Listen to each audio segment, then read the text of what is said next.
Tak ahoj, vítajte na kanáli For Work and Fun a v dnešnom videu sa pozrieme na novinku zváračky zo série Parkside Performance, takže poďme na to, vyskúšame a poriadne ju otestujeme. Zručnosť má do 5 mm.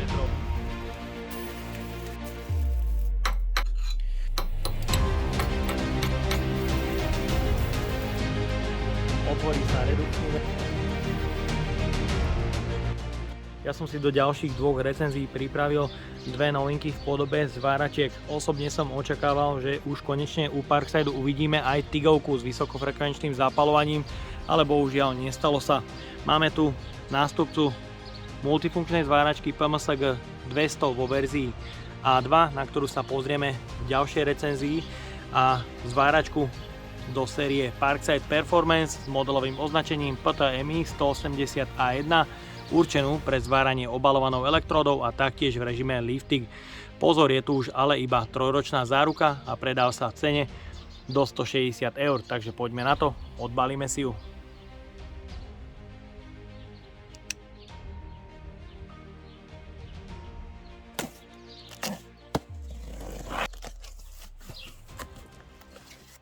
V balení nájdeme užívateľský manuál. Je tu sada príslušenstva zabalená v celej jednej krabici, kde nájdeme kladívko pre uklapávanie strúsky. Vyzerá to už byť celkom plnohodnotné kladivo. Máme tu káble pre zváranie obalovanou elektródou. Kliešte sú to klasické KB200, teda do 200 A. Podľa hmotnosti usudzujem, že ide o hliníkové káble, ktoré sú len pomedené v priereze 1x25 mm s dĺžkou 2 m. Kliešte pre uzemnenie majú už aspoň medený pásik, ale sú to obyčajné mäkké plechové kliešte a štekre sú to 10-25. Ďalej v balení nájdeme horák pre režim lifting, ktorý má samozrejme obyčajný ručne spínaný ventil na spúšťanie plynu argónu. V balení máme taktiež niekoľko keramických hubíc a klieštinu a už aj vstavaný jeden wolfram s priemerom 1,6 mm. Horák má dĺžku 3 m a šteker je bežný 1625 s bežným závitom na redukčný ventil pre argón. No a v balení taktiež nájdeme dve obalované elektródy s priemerom 2 a 2,5 mm. No a v balení je taktiež samotná invertorová zváračka do 180 A.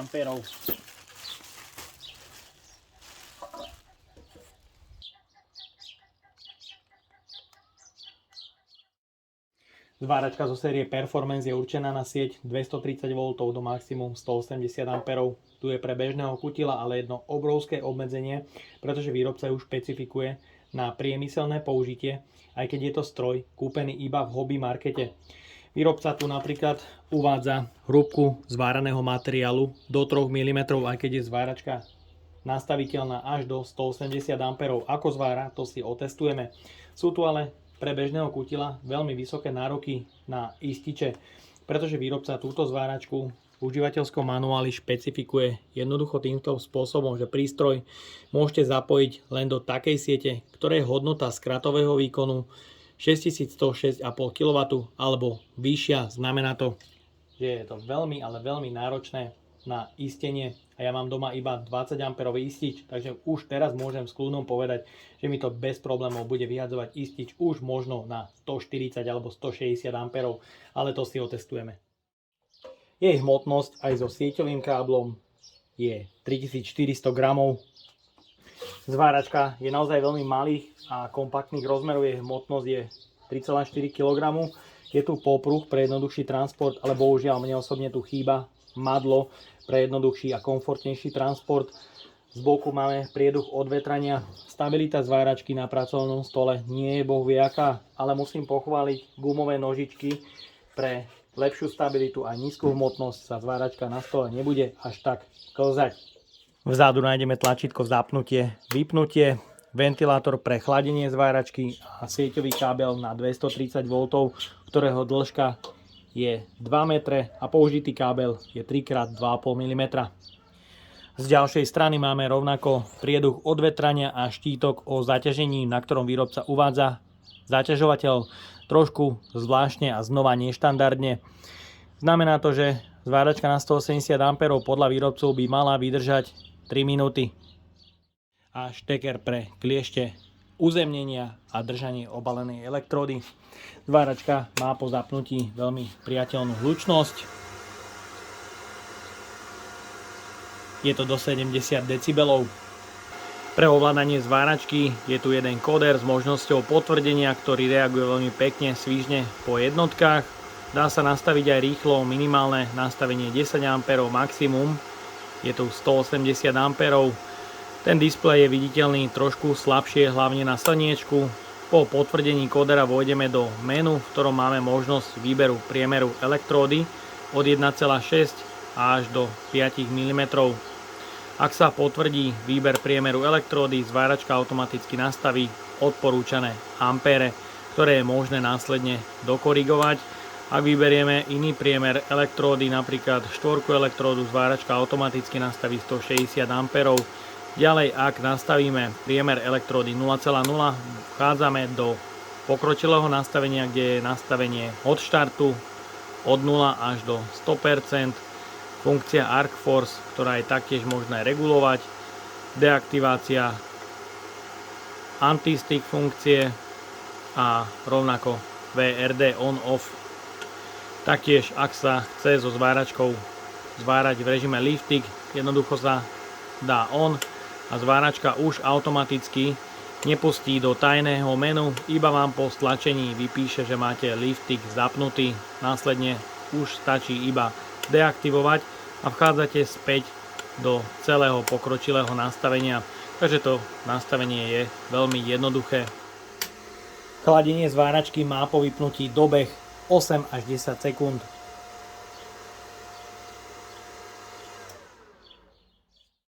Pre odskúšanie zváračky som si pripravil rôzny materiál pre zváranie a taktiež spotrebný materiál. Začíname zvárať metódou obalovanou elektródou od priemeru 2 mm až do 4 mm a taktiež budeme zvárať aj nehrdzavejúcu oceľ.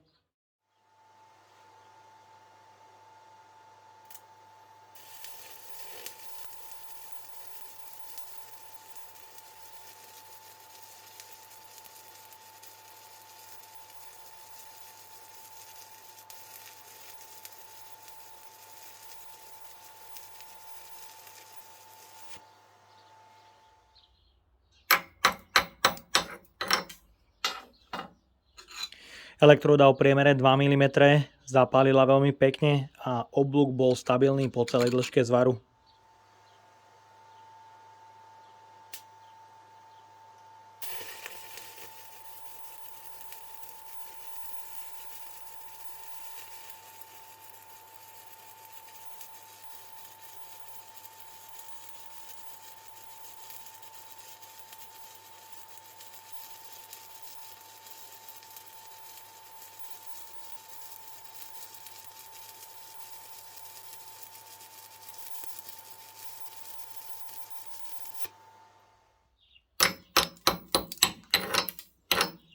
Rovnako elektróda o priemere 2,5 mm na 80 A zapálila veľmi pekne a vidieť stabilitu oblúku po celej dĺžke zvaru.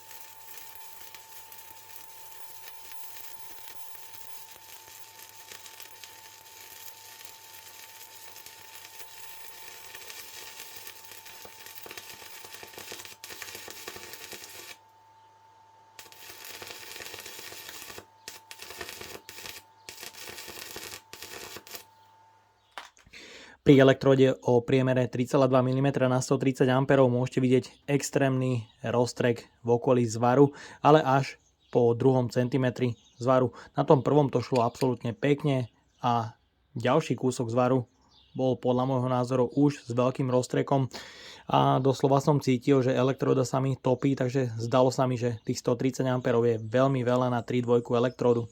Ťažko povedať, čo sa dialo. No a na samotnom zvare je to vidieť, že v prvých 2 cm je stabilita oblúku veľmi pekná, ale následne to už bolo, neviem z akého dôvodu, ale až takto extrémne, nestabilné s extrémnym roztrekom.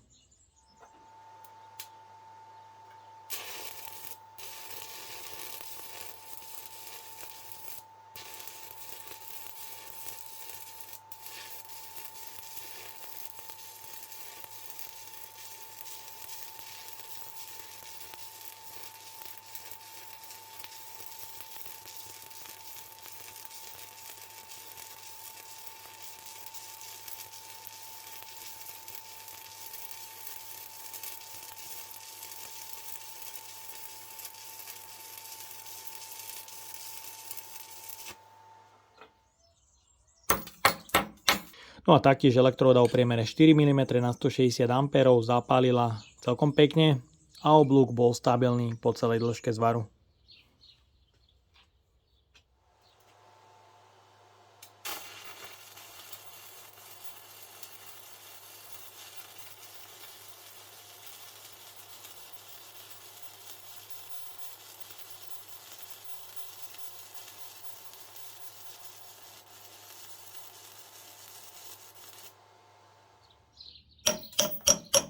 Elektróda pre nerezavujúcu oceľ zapalovala o niečo ťažšie, ale je vidieť stabilitu oblúku po celej dĺžke zvaru a taktiež nie je tu vidieť na 90 A takmer žiadne prehriatie.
Ďalej sa pozrieme na zaťažovateľ zváračky, ktorý výrobca uvádza na 3 minúty nepretržitého zvárania pri 180 A. Na zváračke nastavujem 180 A, 30% od štartu, 0 arc force, antistick zapnutý, VRD vypnuté a poďme na to. Budem páliť elektródu o priemere 4 mm a uvidíme, či sa zváračka vypne z dôvodu prehriatia stroja alebo zhodí ističe, takže poďme na to.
Tak a máme tu prvé vypnutie stroja a pozriem sa medzi tým na ističe.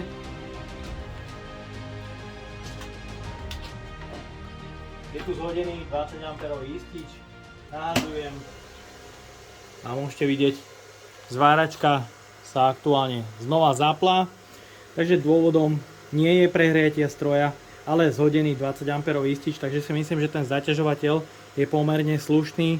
Spálil som zhruba 4 elektródy o priemere 4 mm na 180 A a myslím, že ten výkon bol celkom slušný.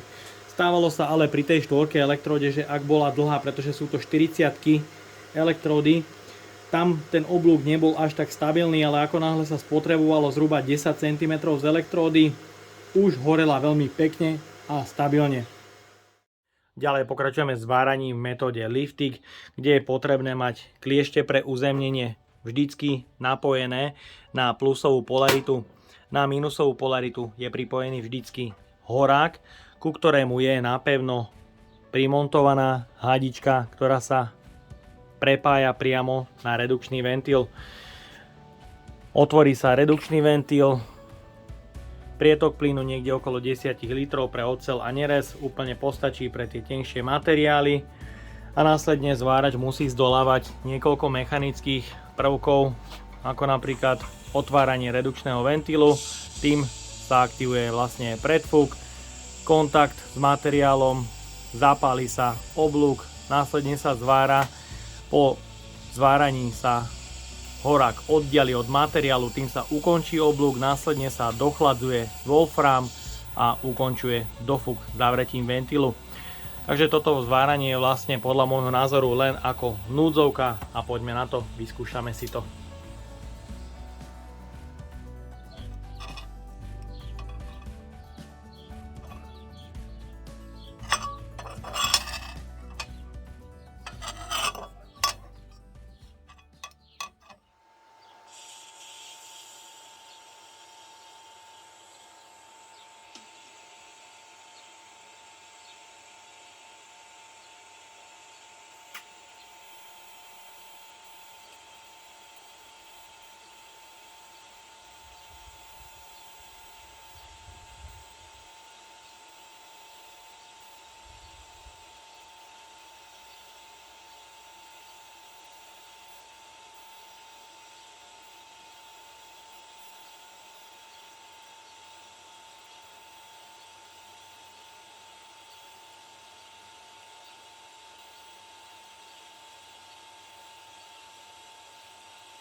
Tak a máme tu záver. Odskúšal som novinku zo série Parkside Performance a musím povedať, že je to konečne jedna normálna, seriózna zváračka od Parkside, ktorá oblúk zapaluje celkom slušne a taktiež má celkom slušný zaťažovateľ.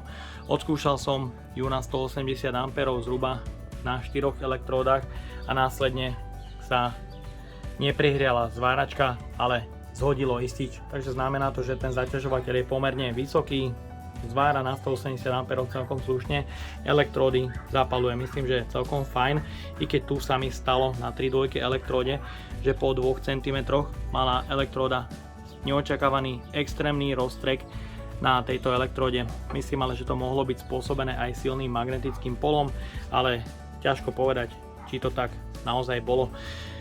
Celkovo ale elektródy s nimi zvára naozaj veľmi pekne, a čo sa týka režimu Lift Stick, je to podľa môjho názoru núdzovka, ale už tu v cene 160 € je horák, takže si to kľudne môžete jednoduchšie vyskúšať. Pribalené káble pre obalovanú elektródu sú to iba hliník s pomedeným vláknom a to je to jediné, čo by som tejto zváračke v cene 160 € asi tak mohol vypnúť, pretože aj funkcie Hot Start alebo Arc Force naozaj fungujú a dajú sa veľmi pekne ovládať a taktiež regulovať. No a ja dúfam, že sa vám dnešné video páčilo. Ak by ste ma aj vy chceli podporiť finančným príspevkom, dole do popisu vkladám link na PayPal Donate. No a odo mňa je to na dnes všetko a ak sa ti toto video páčilo, daj like, potvrď odber a zvonček, aby ti už neušlo ďalšie video. Ahoj!